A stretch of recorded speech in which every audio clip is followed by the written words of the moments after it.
Apa kabar Formula Friends? Ketemu lagi sama gue Rainer di Formula Motor TV. Sejak kemunculan di tanah air, mobil ini udah mengguncang masyarakat Indonesia. Gimana tidak? Kita yang sekian lama udah kenal dengan pabrikan Jepang, tiba-tiba diperkenalkan oleh pabrikan dari negeri tirai bambu yang ternyata bisa menghadirkan mobil yang memiliki segudang fitur, build quality yang bersaing, dan harga yang secara mengejutkan lebih murah daripada mobil Jepang di kelasnya. Tapi entah kenapa, mobil yang terdengar terlalu bagus untuk jadi kenyataan ini masih belum bisa memenangkan kepercayaan masyarakat Indonesia terhadap mobil Jepang. Untuk itu, kami sudah tes drive mobil ini dan kami sudah menemukan 5 alasan untuk memiliki Wuling Cortez 2018 ini.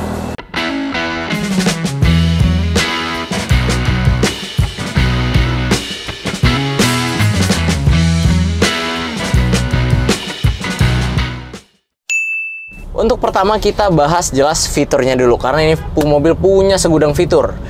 Karena ini tipe tertinggi, lampu depan ataupun belakang itu udah full LED, dan depannya sudah ada daytime running light yang juga LED.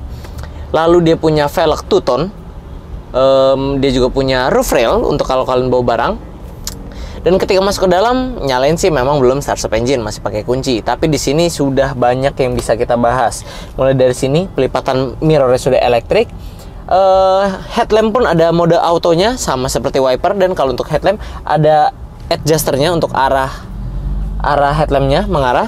Lalu di setir sudah lengkap juga ada audio steering switch, ini untuk pengaturan MID, yang dimana MID-nya itu dia udah digital dan high resolution ya, jadi terasa mewah dan mahal. Nah, berpindah ke samping, head unit ini 8 inci. Head unit pun dipencetnya asik ya, nggak lemot atau kayak gimana-gimana yang head unit murahan, nggak, sangat beda rasanya, sangat jauh rasanya dari itu. 8 inci mendukung navigasi, Bluetooth, dan mirror link.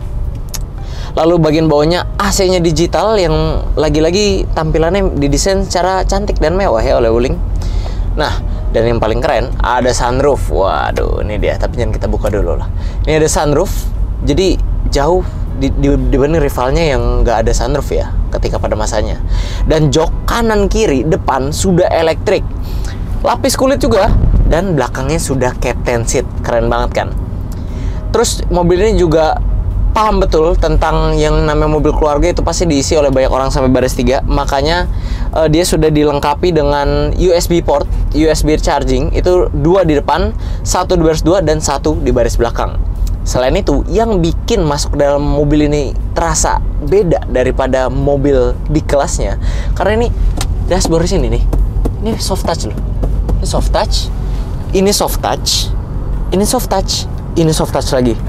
Dan ini akan berulang sampai paling belakang. Jadi ada mobil-mobil yang sini soft touch tapi belakangnya dihemat-hematin plastik. Kalau ini nggak, belakang pun masih soft touch, masih sama bahannya. Jadi secara kualitas, build quality, interiornya sama sekali tidak terasa murah di sini. Bahkan lampunya aja tuh LED dia, bukan lampu bohlam, bukan lampu bohlam kuning. Dan juga dia ada ambient lightingnya cuman karena ini siang hari jadi nggak terlihat. Tapi kalau lagi gelap ini nyala di cup holder dan di area kaki. Dan juga mobil ini punya pengaturan mode berkendara yang terletak bukan di sini, tapi di sini, di dekat persneling sini. Ada E atau S, itu artinya Eco atau Sport mode berkendaranya. Nah, selain itu, di tipe tertinggi ini yang nggak kelihatan beda dari tipe bawahnya, suspensinya dia juga dikasih beda. Dikasih yang tentunya lebih nyaman, dimana dia menggunakan full independent suspension system. Sementara tipe di bawahnya itu bukan pakai yang varian itu suspensinya. Jadi rasa bantingannya pun akan beda, yang nanti akan kita coba. Itu tadi soal fitur hiburan. Kita belum ke fitur keselamatan. Jadi belum selesai bahas fitur. Fitur keselamatan kita punya 4 airbag, 2 depan dan 2 lagi di jok sini dan di jok depan yang sebelah kiri. 4 airbag, lalu mobil ini sudah punya electric parking brake dengan auto brake hold. Nah, ini lagi-lagi mengungguli rivalnya. Lalu dia juga punya hill start assist, jadi mobil ini nggak akan ngegelinding ke bawah ketika kalian lagi di tanjakan. Pengereman juga sudah lengkap, selain semua rodanya dilengkapi dengan rem cakram, mobilnya sudah mendukung ABS, EBD, dan BA atau brake assist. Tentunya untuk mobil keluarga sudah lazim kalau dia sudah punya ISOFIX, jadi buat kalian-kalian yang punya anak kecil itu sudah child friendly banget di sini. Selain itu dia juga punya seat belt reminder 5 titik, memang nggak nyampe baris ketiga sih, tapi 5 titik ada di sini. Di MID-nya yang canggih dan high resolution tadi. Jadi kalau ini nggak pakai seat belt itu ketahuan. Lalu di MID yang di sini juga kalian bisa atur melalui setir sini ya nih ya. Kalian geser Nah, kalian di sini bisa ada namanya rest reminder. Jadi kalau kalian setting berapa jam, nanti dia akan mobil ini mengingatkan kalian untuk mengambil istirahat sejenak sebelum melanjutkan perjalanan lagi. Jadi MID tidak hanya cantik dan mewah dilihat, tapi juga pintar karena bisa mengingatkan kita terhadap stamina kita ketika kita berkendara jauh. Dan juga yang jelas, yang sudah banyak orang tahu, mobil ini didukung dengan fitur TPMS atau pembacaan tekanan angin ban ke 4 ban pada MID sini. Jadi kalau ada kurang tekanan angin, itu buat kalian yang sangat tidak sensitif, itu kalian bisa langsung lihat di sini dan isi angin di pengisian angin terdekat. Nah, selain itu tentunya mobil ini juga nggak pelit fitur. Jadi yang jelas udah pasti punya parking sensor dan parking kamera bawaan. Satu kata yang paling cocok untuk mendeskripsikan fitur mobil ini adalah overspec. Seperti yang kita tahu, mobil ini pertama kali keluar tuh kalau nggak salah harga 260 juta untuk tipe tertinggi nih, Cortez Lux. Nah, kalian bandingin sendiri aja. Zaman dulu aja itu udah disebut overspec. Sampai sekarang pun second ini masih overspec. Karena kalau kita lihat mobil keluarga di rentang harga yang sama dan kita bandingin secara fitur, kayaknya nggak ada yang bisa memberikan fitur selengkap Wuling Cortez ini. Bahkan Wuling ini digadang-gadang sebagai saingannya Innova kala itu. Ya, Innova udah jelas secara fitur kalah jauh lah. Intinya secara fitur mobil ini tuh bikin kita semua sadar ternyata pabrikan mobil tuh bisa sedermawan ini gitu loh. Jadi yang kemarin-kemarin ngasih ya pelit fitur tuh kalian bisa tahu sendiri kan. Dengan hadirnya mobil ini menjadi bukti nyata bahwa pabrikan bisa bikin mobil yang fiturnya lengkap, banyak, dan tidak terlihat murahan sama sekali, tapi tetap harga mobil terjangkau. Nah, ngomong-ngomong soal harga juga kami jadikan sebagai salah satu alasan untuk memiliki mobil ini. Tapi itu nanti kita bahas. Jadi lebih baik kita langsung berpindah ke alasan kedua untuk memiliki mobil ini. Buat yang penasaran fitur, bisa langsung datang ke Formula Motor. Tapi buat penasaran soal rasa berkendaranya, yuk kita lanjut ke alasan kedua. Berlanjut ke alasan nomor 2, kita sudah tahu sekarang kalau Wuling Cortez ini adalah mobil yang fiturnya sangat dermawan, sangat berlimpah. Tapi kita juga tahu mobil yang punya fitur berlimpah belum tentu jadi mobil yang nyaman dikendarai. Oleh karena itu, pada kali ini kita akan menguji rasa berkendara Wuling mulai dari U-turn, kekedapan kabin, suspensi, hingga handling dan posisi berkendara tentunya untuk mencari tahu apakah mobil ini benar-benar nyaman untuk dikendarai. Oke, untuk rasa berkendara pertama kita mulai dari radius putar. Nah, cuman kita nggak di tempat seperti biasa ya, karena tadi ramai sekali.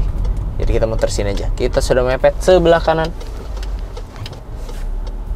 Kayaknya sih kita jatuhnya pas di baris jalur tengah nih kayaknya nih. Coba ya. Oh iya, jalur tengah. Set, ya masih tergolong oke lah untuk mobil yang secara dimensi dia seukuran Innova ya. Ini mobil literally seukuran Innova Reborn nih, samping kita bentar lagi lewat. Jadi untuk dapat masih di baris tengah dan nggak mepet sama ke kiri banget, itu masih oke lah untuk jalur-jalur yang cuman punya 2 jalur, putar baliknya masih nggak bikin repot. Oke, sekarang kita mau menguji kekedapan kabin dari mobil ini, karena mobil ini ketika pertama keluar terkenal, wah Wuling build quality bagus, bodinya tebel. Nah, bodi tebel itu biasanya lekat dengan harusnya kekedapan kabinnya bagus. Oleh karena itu, yuk kita cari tahu angkanya.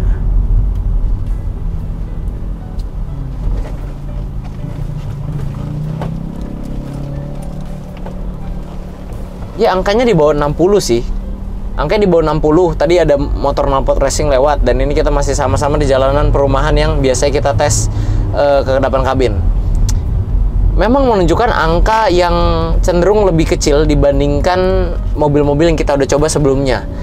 Dan mungkin kalau didengerin ya terasa oke sih.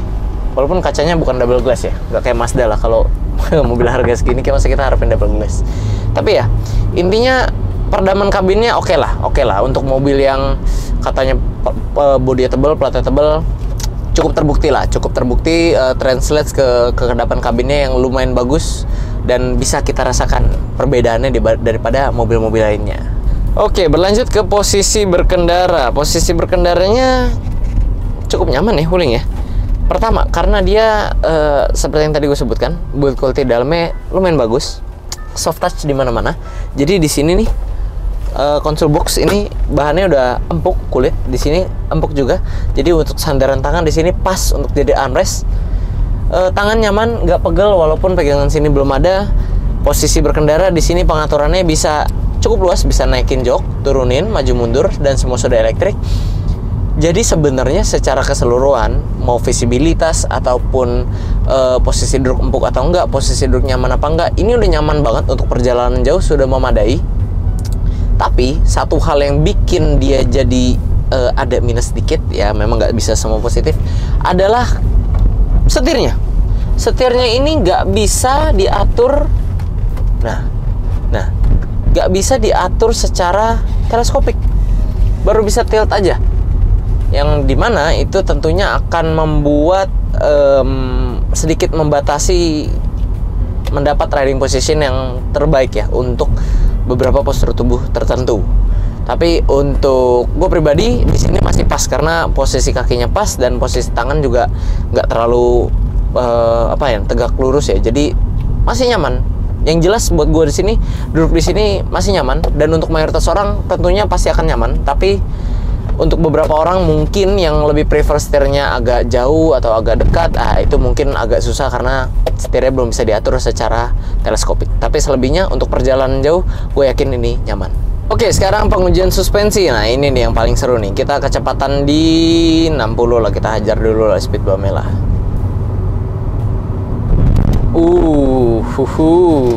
Kita pelanin lagi. Ini empuk ya? First impression-nya empuk. 40. Wah, masih empuk banget. Empuk banget, enak banget, nyaman banget. Kita coba lagi ya. Pelanin lagi deh.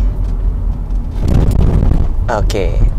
Empuk, suspensinya nyaman. Suspensi ini udah fix banget. Pasti kalian juga bisa setuju kalau ini masih bisa dikategorikan nyaman.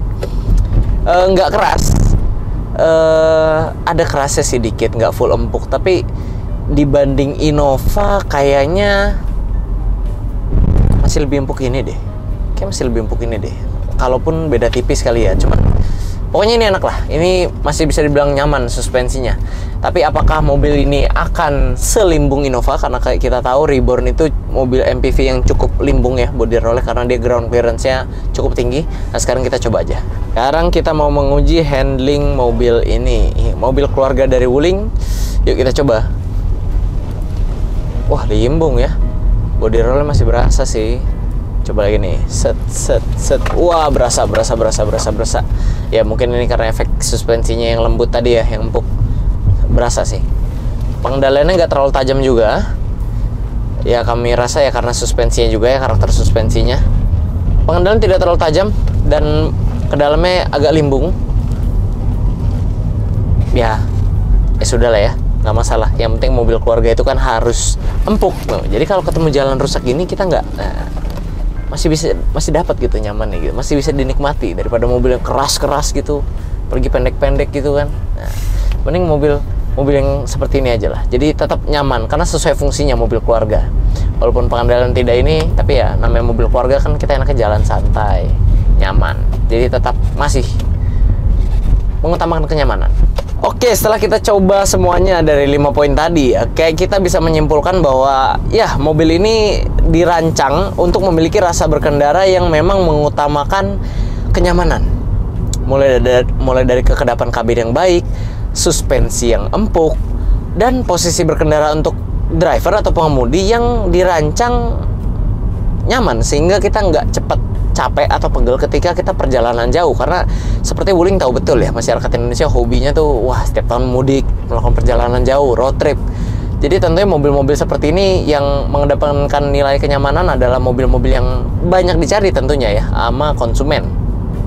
Walaupun ada beberapa sedikit kekurangan atau absen dari Wuling ini, contohnya seperti yang setir belum bisa teleskopik, tapi ya dengan overall keseluruhan yang positif menurut kami ya oke lah, karena kita juga nggak bisa minta sebuah mobil 100% perfect, bukan? Jadi untuk secara overall rasa berkendara menjadi alasan kedua kami untuk memiliki mobil yang satu ini. Cortez tipe tertinggi ini dibekali mesin berkubikasi 1800 cc 4 silinder DOHC VVT I-Tech, yang dari mesin tersebut, mobil buatan Wuling ini mampu menyemburkan tenaga sebesar 129 PS pada putaran 5.600 rpm dan torsi maksimal sebesar 174 Nm pada putaran 3.600 rpm. Tenaga ini disalurkan ke penggerak roda depan melalui transmisi otomatis AMT 5 percepatan. Nah, kalau dari spesifikasi mesin yang sudah kalian dengar tadi, memang mesin Wuling ini bukan mengandalkan atau menonjolkan tenaganya ya, tapi dia cukup irit karena kita udah coba muter-muter 15 kilo ya, jarak dalam kota lah ya. Kita dapat angka tadi 12 sekian kilometer per liter. Untuk mesin 1800 cc itu lumayan irit lah kalau untuk 1800 cc ya. Karena tadi kita ketemu macet, ketemu apa 12 km per liter ya. Menurut kami ya cukup oke lah, cukup fair. Setidaknya lebih irit daripada mesin yang mungkin cc lebih besar karena ini 1800 cc juga. Nah, kalian juga nggak perlu khawatir soal mesinnya yang 1800 cc dan penggerak depan ini, apakah mobil ini kuat nanjak atau enggak. Tentu aja mobil ini menurut kami masih fine-fine aja, karena selain cc 1800 cc tenaganya masih terbilang cukup memadai dan di atas rata-rata, dimana kebanyakan mobil itu 1500 cc. Dia juga sudah didukung fitur-fitur seperti yang tadi gue udah sebutkan sebelumnya. Ada hill start assist, ada auto hold-nya juga, EPB-nya. Jadi menurut kami kalian nggak perlu takut lah kalau nggak perlu terlalu soal worry gitu kalau soal ketemu tanjakan atau gimana. Memang tenaganya nggak berlebihan, tapi setidaknya Wuling sudah mengcounter hal-hal itu dengan fitur-fitur atau teknologi yang sudah disematkan ke mobil ini. Nah, kalau kita buka kap mesinnya aja ini udah memang kelihatan auranya beda banget daripada mobil Jepang ya. Kita biasa buka mobil Jepang tuh agak susunannya ya apa adanya aja gitu. Kalau yang ini lebih rapi. Di sini ada cover ditutup, mesinnya ditutup lagi. Ini kalau kalian mau ganti oli apa aja nih ada di sini masih dibuka nih secara khusus. Lebih rapi aja gitu setidaknya. Ya kira-kira itu untuk mesin Wuling ya. Lagi-lagi bukan soal tenaga, tapi memang konsumsi bahan bakarnya bisa dibilang cukup irit untuk penggunaan dalam kota ataupun luar kota tentunya, karena luar kota pasti angkanya meningkat dari yang tadi. Dan lagi-lagi kalian nggak perlu terlalu worry soal tanjakan atau gimana, karena tenaganya pasti terbilang cukup dan didukung dengan teknologi yang sudah ada. Oke, alasan keempat untuk memiliki mobil nih adalah jadi penumpang di baris 2. Ya sebenarnya udah jelas ya, mobil ini tipe tertingginya kita dapat varian Captain Seat. Ini kita lagi duduk di Captain Seat nih, tuh Captain Seat. Nah, jadi selain lebih lega, juga terlihat lebih mewah. Apalagi di depan sini ada sunroofnya. Jadi visibilitas lebih enak aja gitu. Tapi gue bukan mau meng-highlight itu mah udah biasa. Orang-orang udah tahu lah kalau Captain Seat itu lebih mewah, lebih lega. Nah, yang gue highlight adalah betapa leganya, literally lega duduk di baris 2 sini. Headroom ini cukup memadai, udah oke banget lah untuk orang dewasa. Dan legroomnya juga lega banget ya, bisa selonjoran. Nah, tapi ini kursi bisa kita majuin lagi sampai mentok, dan ini masih bisa mendapatkan legroom yang bisa dibilang memadai untuk orang dewasa. Kita lihat sekarang. Nah, lihat. Kalian bisa lihat sendiri, ini kaki bisa hampir selonjoran full, walaupun memang kita masuk kolong, tapi muat masuk kolongnya. Jadi memang diberi ruang sama Wuling di situ. Dan ini kalau kita posisi duduk paling depan gini, paling maju paling depan kursinya ya. Yang duduk belakang situ tuh, itu tuh legroomnya leganya bukan main. Nanti kita bahas. Tapi sebelum situ ya, di dalam sini dulu, ini tutup dulu aja deh. Nah, ini yang tadi gue omongin. Build quality-nya ini. Nah, ini soft touch. Masih dapat kantong di sini penyimpanan, bahkan AC untuk penumpang baris 2 juga pengaturan di sini dan sudah digital juga. Dan ada USB charging port 1 yang tadi gue sebutkan sebelumnya.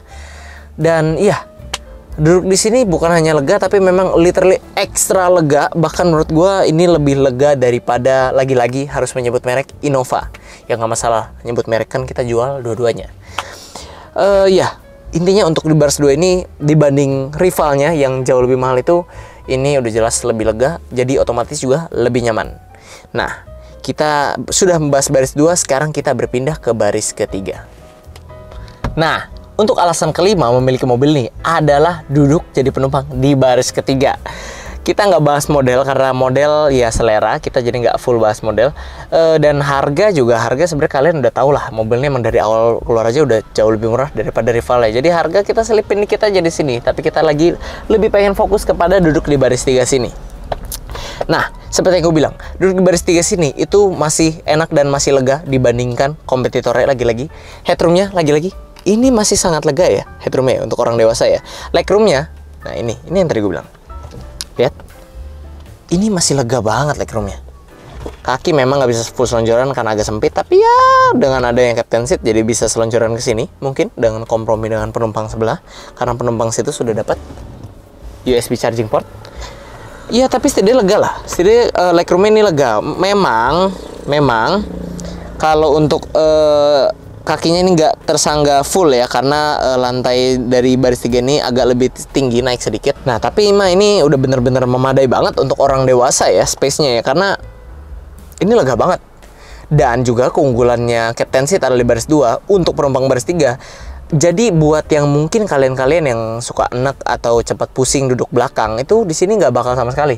Karena pertama, visibilitas kaca sini luas dan ngeliat ke depan pun enak. Nah, lihat, kalian bisa lihat sendiri nih, POV dari yang duduk belakang. Jadi masih pandangannya luas dan lega ke depan ya, terbuka ya. Ada AC pula.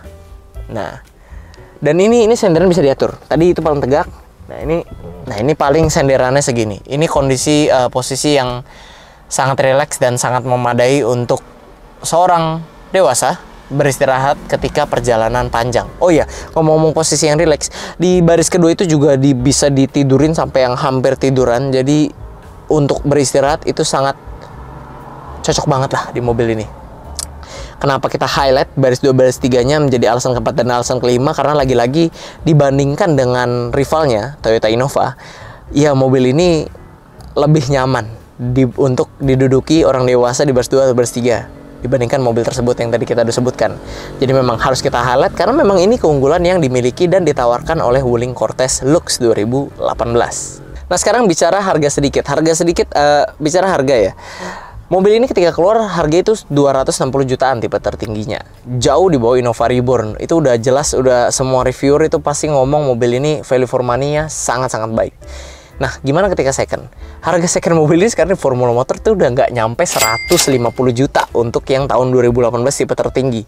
Dan nggak nyampe 150 juta tuh kalau kalian pilih-pilih mobil keluarga apalagi yang dengan nilai segitu semurah itu kalian bisa dapat fitur kenyamanan, kemewahan sebagus Wuling ini. Kami rasa nggak ada ya. Walaupun memang mungkin brand trust-nya belum dipercaya brand-brand Jepang lainnya. Kami pun paham posisi Wuling di Indonesia. Tapi lagi-lagi buat kalian yang mau cari mobil keluarga untuk dipakai, kalian nggak terlalu mikirin soal harga purna jual. Lagian harga purna jual kalau udah turun ketika dari baru, dari secondnya itu nggak bakal turun jauh-jauh gimana lagi gitu loh. Jauh anjlok terbesarnya ketika keluar dari dealer baru. Ya kalian mobilnya sangat cocok karena dengan harga yang sangat murah, budget yang sangat murah, cicilan yang sangat murah, kalian bisa mendapatkan mobil dengan segala fitur kenyamanan dan yang ada di Wuling ini. Nah, berapa sih harga mobil ini yang exact kita jual di Formula Motor? Di bawah 150 juta, kisaran 130 juta kecil. DP-nya cukup 25 juta dan cicilannya cuma 3,3 jutaan untuk tenor 5 tahun. Itu sangat terjangkau menurut gue ya, karena jika kalian adalah pasangan suami istri yang berpenghasilan UMR berdua, itu joint income, ya menurut kami masih bisa lah, masih capable untuk mengkredit mobil ini, yang dimana mobil ini bisa mengangkut keluarga besar kalian ketika pulang kampung, karena bentar lagi udah mau lebaran. Nah, buat kalian-kalian yang masih meragukan Wuling, ada satu pesan lagi dari gue. Mobil ini memang murah dan bukan murahan. Salah satu faktor dari sekian banyak faktor yang membuat Wuling ini kenapa sih kok bisa murah banget padahal dapatnya banyak banget. Ini apa barang-barangnya kualitasnya murahan atau memang Toyota yang terlalu mahal atau merek-merek Jepang itu terlalu mahal? Jawabannya satu, Wuling Cortez ini dia niat masuk Indonesia. Wuling masuk Indonesia itu langsung bikin pabrik di Cikarang. Dealernya langsung ada sekitar 50 kurang lebih kalau nggak salah ketika tahun 2018 ya, nggak tahu sekarang mungkin udah bertambah. Jadi salah satu yang membuat dia murah adalah mobil ini sudah CKD di Indonesia, di Cikarang. Sama seperti Innova statusnya, bukan lagi mobil yang CBU dari India dari Thailand. Jadi nggak ada sama sekali spare part yang ditunggu dari luar atau apa. Ya masih ada, tapi nggak banyak, kan mayoritas sudah CKD, yang dimana mobil CKD itu pasti harganya jadi jauh lebih murah. Sama seperti MG4 EV yang ketika sebelum CKD dan sudah CKD itu bisa turun 200 juta. Nah, demikian hal seperti mobil ini. Karena CKD, makanya harga barunya bisa ketolong lah jadi lebih murah, yang membuat harganya jadi lebih terjangkau. Itu dia friends 5 alasan untuk memiliki Wuling Cortez Lux tahun 2018. Mobil yang memiliki segudang fitur yang berlimpah, ditambah performa mesin yang irit, dikombinasikan pula dengan rasa berkendara yang nyaman yang bisa dirasakan oleh penumpang depan hingga baris ketiga. Ditambah harganya yang udah gak nyampe 150 juta, kami rasa ini adalah satu-satunya pilihan mobil keluarga dengan value for money terbaik di kelasnya hingga saat ini. Nah, jika setelah menonton video ini masih ada keraguan dari dalam diri kalian untuk memiliki mobil yang satu ini, mungkin itu karena kalian belum mencoba sendiri mobil ini, khususnya unit yang ada di Formula Motor. Nah, jadi buat kalian yang tertarik untuk mengenal mobil ini lebih lanjut, kalian bisa hubungi Instagram kami di @formula_motor. Dan juga buat kalian yang mau cek mobil second berkualitas lainnya, kalian bisa kunjungi website kami di www.mobstripcast.com. Dan jangan lupa juga follow TikTok kami di @formula_motor dan @stockformulamotor untuk melihat showroom kami secara virtual. Oke, kayaknya sekian dulu friends untuk video pada hari ini. Kami tentunya masih punya banyak konten menarik dan edukatif lainnya yang akan kami sajikan di channel YouTube kami, yaitu Formula Motor TV. Jadi jangan lupa like video ini bila menyukainya, dukung kami dengan cara subscribe channel kami, dan jangan lupa bunyikan lonceng notifikasi agar kalian tidak ketinggalan update dari kami. Pada akhirnya gue Rainer pamit undur diri dulu, sampai ketemu di video selanjutnya.